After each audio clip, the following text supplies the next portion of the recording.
আগামী 2 দিন ঢাকা সহ 7 বিভাগে ভারী বর্ষণ হতে পারে বলে সতর্ক করেছে আবহাওয়া অধিদপ্তর। অতি বর্ষণে ঢাকায় জলাবদ্ধতা তৈরি হওয়ার আশঙ্কার কথাও জানিয়েছে সংস্থাটি। অন্যদিকে বন্যা পূর্বাভাস ও সতর্কীকরণ কেন্দ্র বলছে, রংপুর ও সিলেট বিভাগের বেশ কয়েকটি নদীর পানি বিপদসীমার উপর দিয়ে বইছে। এর ফলে উত্তরাঞ্চলে বেশ কয়েকটি জেলা সহ হাওড় অঞ্চলে স্বল্পমেয়াদী আকস্মিক বন্যা হতে পারে। মিল্টন আনোয়ারের রিপোর্ট।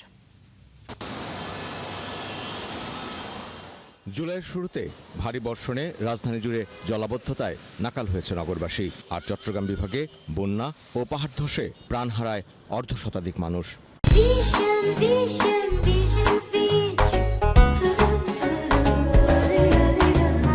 আবারও ঢাকাসহ 7 বিভাগে ভারী থেকে অতি ভারী বৃষ্টিপাতের সতর্কবার্তা দিয়েছে আবহাওয়া বিভাগ। জানিয়েছে 20 জুলাই থেকে পরবর্তী 48 ঘন্টায় এই বৃষ্টিপাতে আবারও ডুবতে পারে ঢাকা।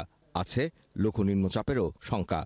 আজ সকাল 11টা থেকে পরবর্তী 48 ঘন্টার জন্য চট্টগ্রাম বিভাগ ছাড়া আর যে 7টা বিভাগ রয়েছে সবগুলো বিভাগের জন্যই ভারী থেকে অতি ভারী বর্ষণের একটা সতর্কবার্তা জারি করা হয়েছে।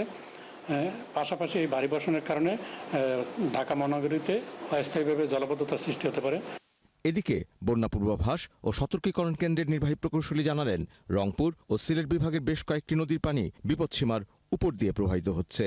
বিশেষ করে আগামী 2 দিন পানি আরও বাড়ার পূর্বাভাস থাকায় রংপুর বিভাগের কয়েকটি জেলা ও সিলেটের নিচু এলাকায় স্বল্পমেয়াদী বন্যার শঙ্কা জানানো হয়েছে। তিস্তা, ধরলা ও দুধকুমার নদী অববাহিকাতে পানি বিপদসীমা অতিক্রমের ঝুঁকি রয়েছে আগামী 24 থেকে 48 ঘন্টায়, এবং এর ফলে মূলত লালমনিরহাট, নীলফামারী, কুড়িগ্রাম, রংপুর, গাইবান্ধা ইত্যাদি জেলার কিছু নিম্নাঞ্চলে আগামী 2 দিনে স্বল্পমেয়াদী অথবা আকস্মিক বন্যার পরিস্থিতির সৃষ্টি হতে পারে। সিলেট, সুনামগঞ্জ, নেত্রকোনা, ময়মনসিংহ, শেরপুর জেলার সুরমা, কুশিয়ারা, সারিগোয়াইন, জাদুকাটা, ভোগাইগংশ, সোমেশ্বরী ইত্যাদি নদীর পানির সমতল আগামী 2 দিনে বিপদসীমা অতিক্রমের ঝুঁকি রয়েছে, যার ফলে মূলত এই বর্ণিত 5টি জেলার নিম্নাঞ্চলে স্বল্পমেয়াদী বন্যা পরিস্থিতি সৃষ্টি হওয়ার সম্ভাবনা রয়েছে।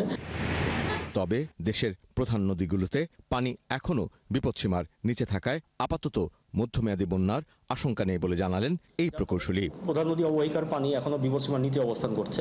মিল্টন আনোয়ার, 71, ঢাকা।